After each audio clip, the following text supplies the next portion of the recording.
This is the Detroit Sports Podcast Network.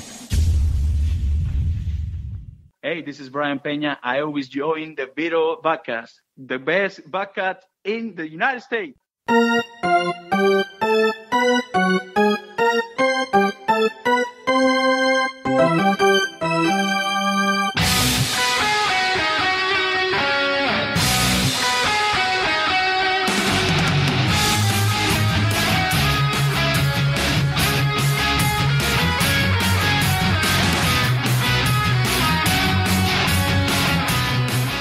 And welcome to the latest, the freshest edition of Tigers Talk with Chirco and Company. I am your host, Vito Jerome Chirco, alongside the Doc from Doc and Jock, John Charles Macaroon. John, how's it going? As your broadcast partner, it's an honor to be here. Vito, what's going on? I'm doing well. We're almost to Thanksgiving, and this year has gone really, really quick, and I have accomplished nothing once again in this year. 24 years straight on the mark with that. Doc, how many years straight for you where you haven't accomplished anything? No, I'm joking. 37? 38 years. Listen, I will say, with the network, with the sponsors, with the reach that we have with this network, it's been an honor since 2013 to do this, but really, we have to give you credit. When you came on board and messaged me and reached out and said, hey, I want to be part of the network, since then, a lot of good things have happened monetarily, a lot of good things have happened with exposure. You have brought in a lot of talented individuals to speak with, so definitely thankful that on Tuesday morning get to talk baseball with you. And what's on the docket, sir? Well, you know what? We've got to be thankful for the fact the Tigers are looking to deal people once again. They've already dealt numerous names. Now maybe Ian Kinsler being dealt, but a year or two too late for Ian to be dealt. The Mets are looking at him hardcore, apparently, according to John Paul Morosi, JP Morosi, whatever he goes by now, Fox Sports 1 and MLB Network. You've got to trust him. He's a very trustworthy, reliable source for all things Major League Baseball. So I've got to believe, Doc, that a deal will happen this offseason involving Ian Kinsler. It is to whom and when. And what do you think about that? How soon do you think it will happen where Ian Kinsler is dealt this offseason? He could be moved before or during next month's winter meetings, so those meetings will be one where a lot of moves are made. We'll definitely pay attention to that. I think it will be a move that the Tigers will be looking to make. It's advantageous for them. Obviously, you would like a player like an Ian Kinsler to stay on this team to help mentor the younger talent, but unfortunately, the money situation is one where we all know that the finances of the Tigers are going to be prohibitive of them going forward with the likes of an Ian Kinsler. So, when you look at it, last summer the Tigers shipped out Justin Verlander, J.D. Martinez, Justin Upton, Justin Wilson, Alex Avila, and now Ian Kinsler. Again, the purge has happened, and I guess it needs to happen. When you say strip it down, it needs to be stripped down. Which clubs are a good fit for Ian Kinsler? I like the fact that the Mets have shown interest. The Tigers are going to strip it down for me, for Big V. Do you know that song by Quavo? It's like Strip It Down for Me or something. I just thought of that when you said strip it down. And the Tigers, I think, are going to do that, though, full-fledged this offseason, already having started.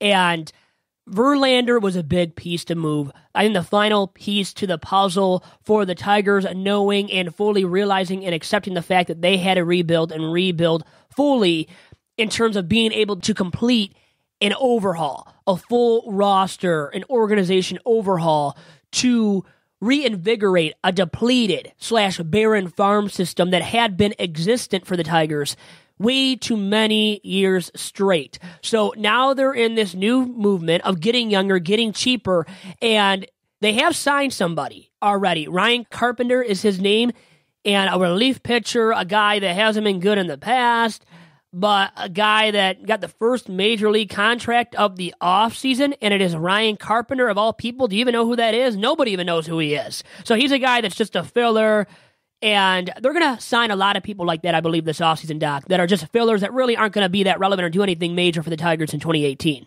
When I saw a couple names that were looked at for the Tigers to sign, and one of the questions asked was, is this a good fit? Did you hear the name of Jake Peavy with the Detroit Tigers? I was like, no, come on, Jake Peavy. This is a guy that's in years past has had success, but in the last couple of years been up and down. If the Tigers sign a Jake Peavy, you just kind of know where they're at. I don't think he'd be a major addition. Do you think I'm wrong at all? I thought he was retired.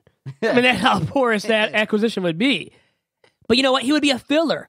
And honestly, he's better than Ryan Carpenter. At least Peavy's done something in his major league career. But what kind of role is he going to fill? Is he any better than a Jordan Zimmermann? The difference is between Zimmermann and Peavy is you would get Peavy for pennies.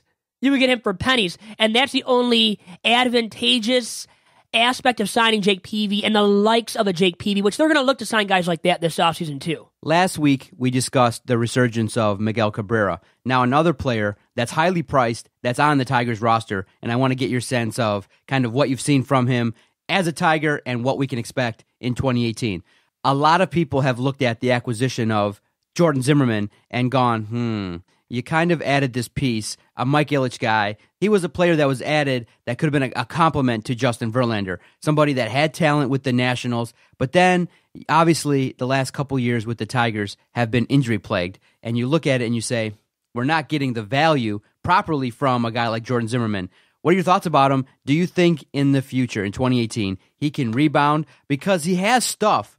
Here's the problem, though, Vito. I don't think he has starter stuff. I believe that he can go 3 to 4 innings and not give up a bunch of runs. But it's quite alarming when you watch the Tigers last season, and when his innings would go bad, he'd give up a bunch of hits, his command would be out of control, and then he'd give up the long ball. And so his numbers are kind of trending downward to me, and it's really kind of a situation where we had hoped, I know you and I talked about it, we had hoped that maybe as a throw-in, somebody would have taken Jordan Zimmermann off of our hands. And I bet you, quietly off the record, if we were to talk to Al Avila, he would say, look, yeah, we're trying to get rid of Jordan Zimmermann, but that contract is so prohibitive, we can't get rid of him. Yeah, this is going to sound really bad. But if the Tigers knew they could sleep with somebody to get Jordan Zimmermann off the books, they'd do it. They probably would. I mean, it's bad. He's not good. There's no ifs, ands, or buts about it. He's no longer relevant or even close to it. That's the thing. He's not even close to being relevant. Jake Peavy had a season off, by the way. We were talking about Jake Peavy. We thought he was retired. He was. But he is plotting a comeback. That's how desperate the Tigers are. They're looking at a guy that's plotting a comeback. But he might be more relevant than Jordan Zimmermann is my point, too. He might be a year off of baseball. He's probably still better with a year off than Jordan Zimmermann right now, who pitched last year. What's going on with Jordan Zimmermann? Is it the injury? Is it his mechanics? Do you think that with age, this is a contract that maybe the Tigers are going to definitely live to regret? Yeah, I think so. Big time. And Jay Zim, he's not regretting anything, though, is he? I mean, he's being paid handsomely for what? For doing what? I mean, there's so many guys that could replace him, his production at the major league level, that are right now in the farm system of major league ball clubs, in the Tigers farm system. You could call up numerous guys that haven't done anything in their past, and they could be something of relevance more than Jordan Zimmermann at this point in Zimmermann's career. And that's how much Zimmermann has fallen to ineptitude, to irrelevance, to a level of not being able to be a competent, credible, relevant starting arm. At this point, he's a long relief arm at best, who's being paid a ton of money per season and way too much on an annual basis to be really a long reliever. That's what he's effective as a long reliever, and that's giving him the most optimistic perspective or point of view on his major league career at this point, Doc. Well, let's look at 2017. He appeared in 29 games, 160 innings pitched, gave up 204 hits, 111 runs, 108 of them were earned, gave up 29 home runs, 44 walks, 103 strikeouts, 8-13 record, whip of 1.55, ERA of 6.08. He couldn't crap the bed more than that. I mean, like, could you envision how he crapped the bed, how big the crap was? I mean, he crapped the whole entire bed. He really did. Now, he did, actually, I'm surprised by this year. His 2017 wins above replacement, according to baseballreference.com, was above 0. It wasn't in the negative. It wasn't purely 0.0. It was 0.3 for himself. Despite recording that 6+ ERA, 13 losses, a whip of above 1.5. I mean, those are numbers that are just in 2 years with the Tigers, 17 wins and 20 losses. And you're paying him how much per season, Doc? A boatload. I think 22 million or so. We'll look that up. But well, I just looked it up. So it was 18 million. It only elevates. It becomes more. It's north of 20 mil. It's 24 million in 2018, 25 mil in 2019 and 2020. Oh, what was it the last 2 years? What do we pay him? 18 mil a season. which is still ludicrous and an albatross of a contract for a guy that has been purely irrelevant. Oh, man, when you see that number, he's going to be making $24 million this year and $25 the following? For doing what? And what will his earned run average be? What will his FIP, his fielding independent pitching be? What will his whip be? What will his record, win-loss record be? Trust me, his win-loss record will not be good, and not just because of himself, but because of the Tigers' poorest ball club, too. Do you think the Mets are capable of maybe adding on a contract like a Jordan Zimmermann? Maybe if you look at their starting situation, I mean, some of their starters have talent, but they've been riddled with injury. They've underachieved. Since their significant playoff appearance, this last season probably many would say was a disappointment. Do you think they could take on maybe a Jordan Zimmermann as the throw-in with an Ian Kinsler deal? You think the Tigers are going to maybe package Zimmermann with an Ian Kinsler? It just seems it would make sense to try and get rid of Jordan Zimmermann. That contract, the Tigers, this version of the Tigers paying Jordan Zimmermann $24 million. Got to figure out a way to get rid of it, right? It's one of the worst contracts. You can just purely laugh at it all day because there's no coming back from it. The Tigers have to deal with this albatross of a contract, and no team is going to take this contract on. They're going to say hell no right away when the phone is picked up and they hear Alavila saying, can you take on Jordan Zimmermann along with Ian Kinsler? They're going to say, hell no, forget about Kinsler. We don't want Kinsler then, because guess what? Kinsler's value has gone down too, so he's no longer valuable enough to say, I'm going to take on Jordan Zimmermann's contract. And maybe Kinsler was never valuable enough. There's not many players that are valuable enough, Doc, that you would take on Jordan Zimmermann's contract for. With it. It comes down to that, like Jose Altuve, how many other guys? Clayton Kershaw, Max Scherzer. There's not many guys that you would take on Jordan Zimmermann's contract for. And the problem is, though, with Jordan Zimmermann is he's battled injuries. He's getting older. We don't see a scenario in which he comes back. But if he is to make a comeback, if he is able to improve some things, what kind of things does he got to improve upon? I mean, he definitely has to show better control. He's got to definitely work on that fastball. I don't think that fastball was feared as it has been in the past. I think his strikeouts were down. So what can Jordan Zimmermann do if he is to come back and perform for the Tigers? Do you see a situation in which certain areas of his game could even be improved? Do you see a Halladay-like improvement maybe with Jordan Zimmermann? Hang out with Justin Verlander more. He was at his wedding, so not just hang out with him at weddings, but learn something from him. Train with them, yes.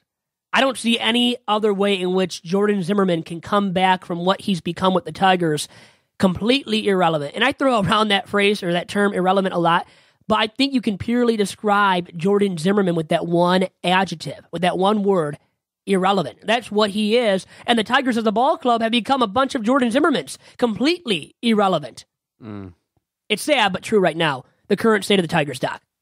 Definitely, no doubt about it. When we talk about the Tigers, we're trying to grasp at straws, but obviously the guys that are making the money, obviously there's not going to be a lot of players on this roster that make a bunch of money. Those that do, got to perform. So we got to figure out, however we need to, the Tigers got to figure out a way to get Miguel and Jordan Zimmermann back, because if you do, then that could potentially be an increase in like 5 to 7 games in the win column. Now, it's not going to be significant, but I'd rather see 80 wins than 70, don't you think?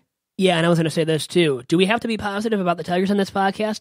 I'm going to say this much. If people from the Tigers organization listen to this podcast and listen to me and you, they wouldn't probably give us any players to come on the podcast to appear as guests. I know that. Well, I do think, though, that the perception is that the Tigers are farther away than what the organization thinks. I do believe that they are pinning their hopes on the young players that they've acquired. They've acquired a boatload of talent. They've started the process before the purge of improving that minor league system, and they're going with the model similar to what the Houston Astros did, where you take a couple of 100-loss seasons, back-to-back, hopefully in 2017, 2018, get a couple top 5 picks, and you add some more talent comprehensively through your entire draft class. And now, with some moves that are made and bringing up prospects, now you have a situation where you can maybe get some more wins and coach up some younger players instead of going with high-priced talent. That is the strategy, which is try to get more out of younger talent, cheaper talent.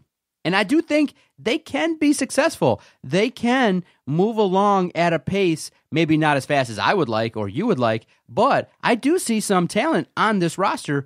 I do see some young talent that can produce in the future, and we'll probably talk about them a little bit next after this first time out. Trust the process, and we'll trust the process after this quick commercial break on Tigers Talk, too. Doc, and as all of you listeners hopefully know, the Detroit Sports Commission is one of our fine sponsors at the DSP network, and since '01, the Detroit Sports Commission has applied its expert touch to marketing and to selling the Metro Detroit area as a marquee destination for regional, national, and international amateur sporting events. And through the Detroit Sports Commission's help, these events have attracted thousands of visitors and pumped millions, and I mean millions of dollars into our local economy. It is why Detroit is now not only the place where champions are made, but also the place where championships are played. To find out more about the Detroit Sports Commission and all of the events they are bringing to our very region, please follow the DSC on Twitter and on Instagram at DET Sports, and make sure to check out their fine website at DetroitSports.org.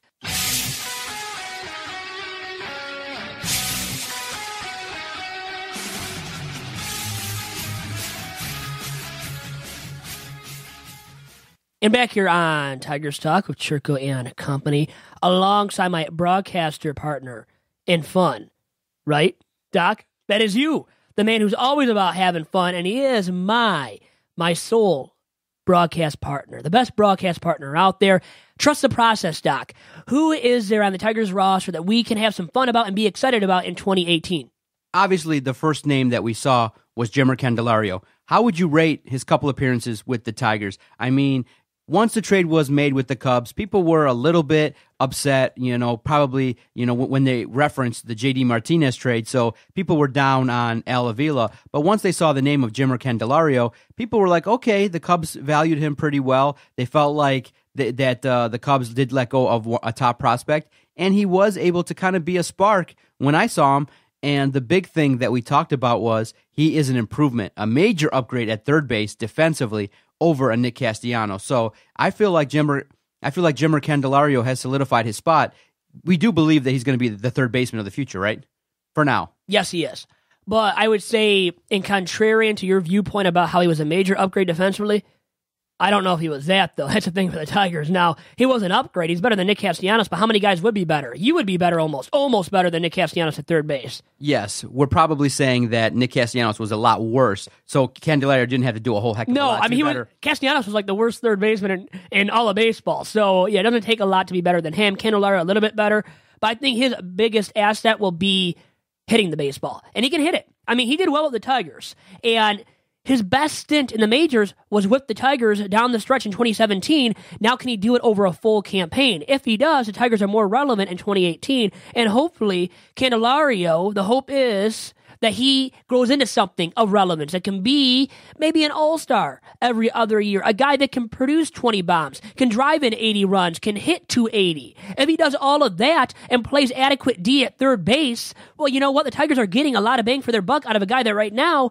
is still on his rookie contract, is arbitration eligible starting in 2021, and doesn't become a free agent until 2024. So they're saving a lot of big bucks out of this guy, who, by the way, is turning 24, November 24th.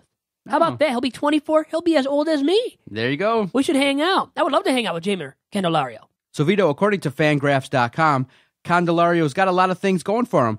Above average arm, improved conditioning. He's a promising offensive prospect, according to Fangraphs.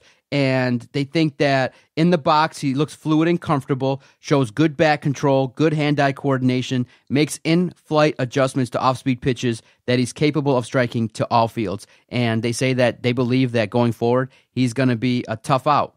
The big thing that they say is his power isn't as exciting, and many scouts think that Candelario has a chance, if he's not at third base, maybe to be a first baseman in the future. Yeah, so just like Nick Castellanos. Same kind of player. I mean, that's not good. Okay, so maybe I'm ready. Listen, we're picking at straws here, but I do think Jeimer Candelario can do some things, right? If he can improve. Well, he's better than Andrew Romine, a guy like that. Better than a utility guy, better than a Dixon Machado, better than Jose Iglesias hitting the baseball. And you would have to hope better than a guy, even better than Ian Kinsler moving forward, because Kinsler's getting up there in age, not a spring chicken. Candelario is a spring chicken. He's 24, the same age as me, so you know he is a spring chicken. He's in the prime of his career. So Candelario better hit 20 home runs, better drive in 80 runs, better hit around 280. if he does, he can grow into a quality and really a high-quality major league player along with some solid D, at least adequate to solid D at third base. He becomes, you could say, a high-quality third baseman on an everyday basis, Doc. Do you think that in 2018 he'll be a productive member of the Tigers? We'll be discussing him favorably when we rate the Detroit Tigers next fall. Yes. The only concern I have to bring up here is that he might end up being more productive in 2018 than Miguel Cabrera. What if that happens? That's a hot take. I mean, that's a huge hot take. But how sad would that be for the Tigers ball club in 2018 if he becomes more relevant, more productive at the plate every single day than Miguel Cabrera? Oh my gosh, that would be unbelievably frustrating, But I do think that Miguel Cabrera is going to come back. I do think once you get your stuff in order and things go well, then you have an opportunity to have some more faith. I mean, Miguel's done it before. It's still, I guess, with a guy like Miguel Cabrera, he gets more benefit of the doubt. Come on now, Vito. The biggest thing for the Tigers, though, is really their bullpen in 2018. Their pitching staff as a whole, along with their rotation, because who's going to be productive outside of Michael Fulmer at the top of the Tigers' rotation in 2018? How about the state of their bullpen? It's in flux, right? It's not stable. Who can stabilize it? Shane Green, Alex Wilson at the back end of games. Who else can stabilize that bullpen? I mean, are you going to really trust in Bruce Rondon to be productive in 2018? No way, Jose. And how about Joe Jimenez? You can't rely on him being productive in 2018 either. So where are the other guys going to come from? Maybe Warwick Sappold? And I bring up his name for a reason. I'm not going to reveal it yet, but that guy could be productive too, I'm thinking, the Australian mate. Now, we discussed Ian Kinsler being traded. Another player that was a centerpiece in the J.D. Martinez trade, Dawal Lugo. This is a second baseman. He's just 23 years old, a youngster. They do believe that if they are able to successfully move Ian Kinsler and his $11 million salary, that they believe that Lugo can make the jump from Double-A to the Major League roster. Yeah, it's not good. Not right now. I keep being negative. Everything I just try to be negative about, right? But no, really not in 2018. That wouldn't be good for the Tigers. But they don't care about winning once again. They kind of want to tank. Without saying they're tanking, they're not going to review that. Like, they're trying to say they're going to try to win, right? Mm-hmm. And Ron Gardenhire even said it during his press conference. Who says we have to lose? Mm-hmm. They're going to try to win. Gardenhire's always try to win. With the Twins, now with the Tigers, they're going to try to win a little bit on the ball field. But guess what? Their mentality at the end of the day will be to tank, to lose as many games as possible to once again get that number 1 overall draft pick in the 2019 Major League Baseball amateur draft. And if they do that, they can say that they've succeeded, even though they would never reveal that to the masses. Okay, what about a player like Dixon Machado? Did he do anything to impress you coming out of 2017? I know Jose Iglesias is another player that got a raise, but many people are thinking that when they look at his overall package and what he's got going on, he might not be long for the Detroit Tigers in 2018 or 2019. Looking at whose overall package? Jose Iglesias. His package. You know what? Dixon Machado is a utility guy. That's who he is.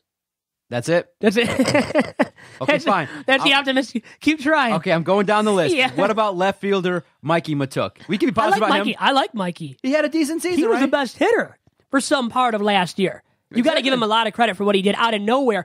I remember saying on this podcast to my brother and to my dad that he was a guy that couldn't hit to save his life. How about what he hit? What are his final stats? I think you have them up in front of you. All right, Vito. He played in 109 games, drove in 50 runs, 96 hits, 15 doubles, 12 home runs, 38 RBIs, OPS of .787. That's good. Slugging percentage of .457. OPS was good. That's solid. We'll take that. 276 batting average. We'll take that. Yeah, I mean... But can he start every day? Now, he pretty much did so down the stretch, and it was a good sign of what could come from him in 2018 and beyond, and he's still young, relatively young. He's a guy that could be a building piece, a guy you can build around a little bit. Now, how hugely can you build around him? Probably not extremely. But still, at this point, when we're really searching for anything of relevance that can make us excited about the Tigers once again, well, you got to look at a guy such as Mikey Matuk. And I think he's a guy to be excited about in 2018. Okay, then the other two, Jacoby Jones, a guy that the Tigers desperately want to be the center fielder of the future, showed flashes, but... obviously when he got his face smashed in by the baseball, it kind of derailed his season, but up and down. But do you see glimpses with Jacoby Jones? Does that spark any positivity in you? He can't hit to save his life. No, huh? Nope. What are some of the weaknesses that you saw from Jacoby Jones in 2017? Making contact on any pitch. That was going on? His Can't hit. Can't hit? Nope. You don't see it getting any My better? brother can hit better than him. Oh, really? Almost. All right, going down the list, Nick Castellanos. I mean, Nick Castellanos, rebound season. I think that he did go through a stretch where, he wasn't making contact, but when he turned it around, I mean, his bat showed some pop. I like Nick C. Do you think maybe he stays beyond 2018? Do you think maybe if his bat continues to show promise that as a right fielder, maybe you move him as well? Well, speaking of right field, I just thought of it. Can he field right field? To take my negative point of view and to add it now or apply it to Nick Castellanos, can he field that position adequately? We'll see how he does out there in 2018 on a full-time basis, as we expect it to be a full-time job for him in right field. And I think he can hit more than well enough to secure that position over the long term, but it's about his fielding. Can he do it well enough to sustain that everyday status out in right field? But I think he can hit 25 home runs a year, drive in 85 to 90 runs. And if he does that, I mean, that's a quality hitter at the major league level, a guy that might make an all-star game even at one point, especially with the depleted state of the Tigers' major league roster. You would think he might be their all-star representative in the near future, Doc. Okay. I mean, I'm trying to grasp at straws here. I know, obviously, I'd passed on the catching position, but obviously James McCann's going to take that over, and I don't see anybody else really coming in and taking the job. But James McCann can probably do a little bit more offensively as well to help the Tigers. We can give thanks for James McCann behind home plate. I think he can adequately defensively field, throw out runners. Yeah, I do think that he does give runners pause in that he did throw out a lot of quality. Attempts were thwarted by James McCann and his power arm. I mean, there were a lot of situations where on his knees, boom, he can get the ball to second base quickly. And if you can put a little bit of fear in some runners, maybe you can just get that little bit of an edge. And I do give the edge to James McCann versus some runners. Obviously, there's some great base stealers in Major League Baseball, but James McCann did pretty well. I feel like he represented himself pretty well in terms of what he did defensively as a catcher. On his knees, he can do it. On his knees, he can do something. But no, I think he's a good enough hitter, too, by the way, on a serious note. And he can field it well, can throw out runners at a premium rate. He's a Gold Glove candidate year in, year out if he stays healthy. Can he stay healthy? That's the thing with him that I'm concerned about. But in 2018, they're not concerned about much with these major leaguers because they don't care really about what they do, especially the older guys. Now, the younger guys, they want to see develop, continue to develop, grow into full-fledged major leaguers that can start on an everyday basis, such as James McCann. So it is a big year for him, but I think he's got that job at catcher pretty much on lockdown. Okay. Are there any prospects that you've been looking at outside of, Lugo, outside of Paredes, outside of Candelario that I have not talked about today? Well, that Franklin Perez they got from the Astros in the JV deal. How about Alex Faedo? How about him? They drafted him, remember, in the first round from Florida. Guys like that, Matt Manning, those guys really stand out, I would say, amongst the pack of prospects that the Tigers have in their farm system currently. And then it's about who they're going to draft. Maybe that Brady Singer, he's a candidate to be taken number one. There's so many guys you can take number one that are good enough.